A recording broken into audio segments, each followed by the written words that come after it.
Fernando Casado podria deixar la presidència de Catalunya Caixa el pròxim mes de setembre. Aquesta és la data prevista per tenir enllestit el procés de bancarització de l'entitat. El canvi de les condicions de remuneració pactades en el moment del seu nomenament seria un dels motius principals de la decisió de Casado. Els Mossos d'Esquadra denuncien més d'un miler de persones per infringir la normativa de seguretat passiva. Aquestes són les dades resultants de la darrera campanya de controls de casc, cinturó i sistemes de retenció infantil que ha realitzat la policia arreu de Catalunya. Comencen les obres de rehabilitació del cementiri d'Obiols, a Biar. Aquest espai dona servei als nuclis d'Obiols i de la Plana. Els treballs, que duraran 3 mesos, serviran per posar al dia les instal·lacions. Berga posa en marxa una carta de serveis que posarà negre sobre blanc el compromís de tècnics municipals i policies locals amb la seva feina d'atenció a la ciutadania. El document detallarà els serveis que oferirà cada organisme municipal.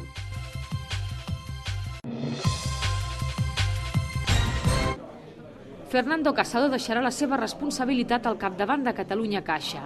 Fa només 3 mesos que Sant Benet de Bages va acollir l'Assemblea General durant la qual Casado va assumir el relleu de Narcís Serra al capdavant de la presidència de Catalunya Caixa.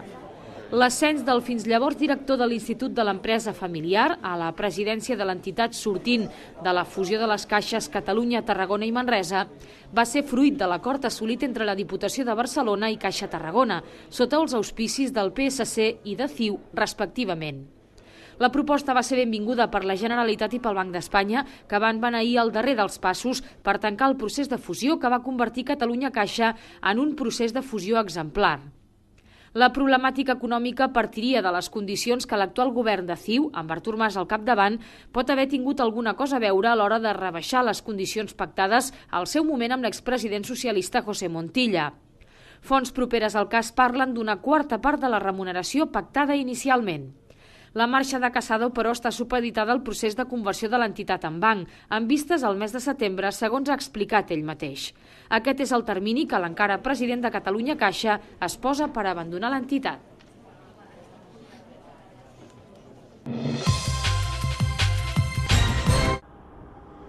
Un total de 1.102 persones han estat denunciades per infringir la normativa de seguretat passiva durant la campanya de controls de casc, cinturó i sistemes de retenció infantil que la Divisió de Trànsit de la Policia de la Generalitat Mossos d'Esquadra ha dut a terme del 24 al 30 de gener a tot el territori català. L'objectiu de la campanya ha estat continuar conscienciant els conductors i acompanyants de la necessitat i alhora obligatorietat d'utilitzar aquests elements de seguretat com a eina determinant per reduir la mortalitat en accidents de trànsit. En aquest període, els agents han fet una especial incidència en l'ús dels cinturons de seguretat en les places posteriors dels vehicles. Durant aquesta setmana de campanya, els Mossos d'Esquadra han denunciat 1.047 persones per no haver posat el cinturó de seguretat. D'aquestes, 737 eren conductors, 146 l'acompanyant de la part davantera i 164 ocupants del seient posterior.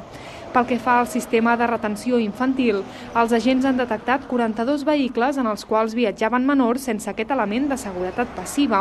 Finalment, quant a l'ús de casc, s'han denunciat 13 motoristes per no dur-ne o per portar-lo de forma incorrecta. El cementiri d'Obiols, a Biar, ha iniciat aquesta setmana les obres de rehabilitació. L'equipament, que es troba al costat de l'església de Sant Vicenç, dona servei als nuclis d'Obiols i de la Plana, tots dos al terme municipal de Biar. Els treballs duraran uns 3 mesos i serviran per posar al dia les instal·lacions.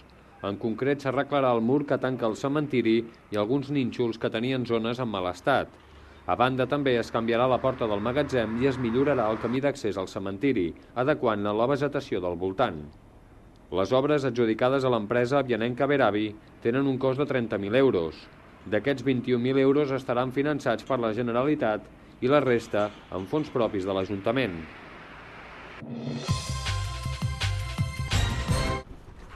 El proper mes de març entrarà en funcionament a Berga una carta de serveis que marcarà els compromisos per a tècnics municipals i policies locals. La carta, que entrarà en vigor, afectarà tant els serveis tècnics com a l'Oficina d'Atenció Ciutadana a la policia local, amb l'objectiu d'assumir el compromís de millora de la gestió i la qualitat dels serveis oferts als ciutadans.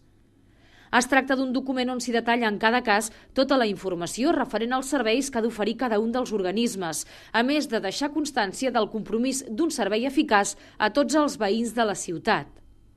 és a dir, atendre sempre els serveis que es puguin fer telemàticament, reduir terminis de presentació i de resolució d'instàncies, donarà resposta a les queixes en determinats sentits, i això quedarà escrit i quedarà palès, i el ciutadà tindrà molt clar quines són els seus drets, quins són els seus deures i quines són les nostres obligacions i les nostres autoimposicions que farem i que fem en aquest sentit.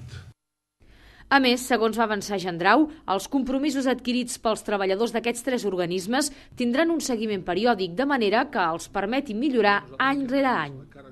La carta de serveis estarà disponible al web municipal, a més de l'Ajuntament i la seu de la policia local.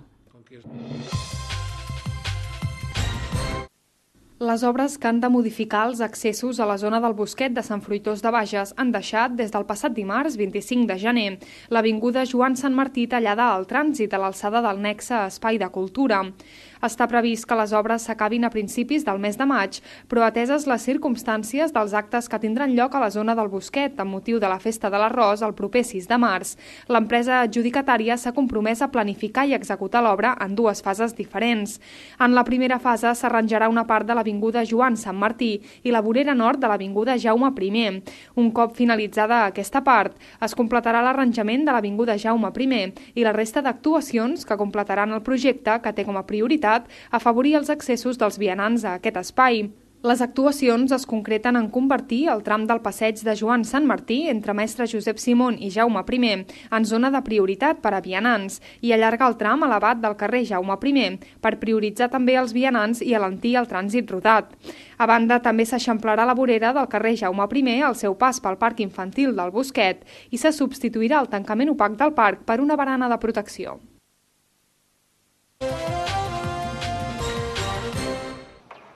La Sígnia Manresa visita demà dissabte a partir de les 7 de la tarda la complicada pista del Blancos de Rueda de Valladolid, un dels equips més en forma de la competició. Tot i les baixes de Gladir i Alzamora, els manresans busquen reafirmar la seva línia de joc i de treball per aconseguir una victòria que seria molt important tenint en compte les darreres derrotes patides pel conjunt que entrena Jaume Ponsarnau. El tècnic ha advertit que el Blancos de Rueda és un equip que està sent la sorpresa de la Lliga per la qualitat del joc que està demostrant. Es basa en una defensa molt incòmoda amb gent alta i que sap saturar el joc. Un dels factors clau que tenen per guanyar partits, ha dit, és la seva capacitat per recuperar pilotes i córrer al contraatac. Els manresans van estar a punt d'imposar-se en el partit de la primera volta. Des de llavors, el Blancos de Rueda s'ha convertit en l'equip revelació de la present temporada a l'ACB i ha acabat classificant-se com a cap de sèrie per jugar a la Copa del Rei.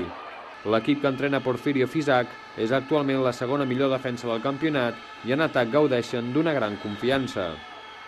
Un altre focus d'interès de l'actualitat esportiva del cap de setmana es situa al barri barceloní d'Horta, on el Centre d'Esports Manresa buscarà aquest diumenge a partir de les 12 del migdia una victòria que el torni a situar en una dinàmica positiva, després de les 2 darreres derrotes consecutives al camp de l'Avià i a casa contra el Tona. L'Horta és l'equip més golejador a casa de la categoria i el Centre d'Esports és el tercer més golejador a domicili, pel que es preveu un partit amb gols.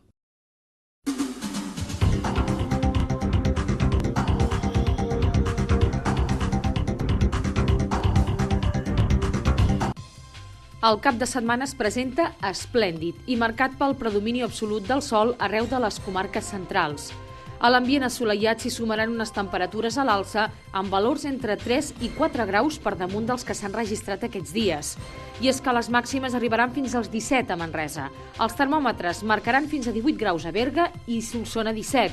El fred es manté durant la nit, això sí, amb mínimes entre 3 i 2 graus sota zero a Manresa i 2 positius tan sols a Berga.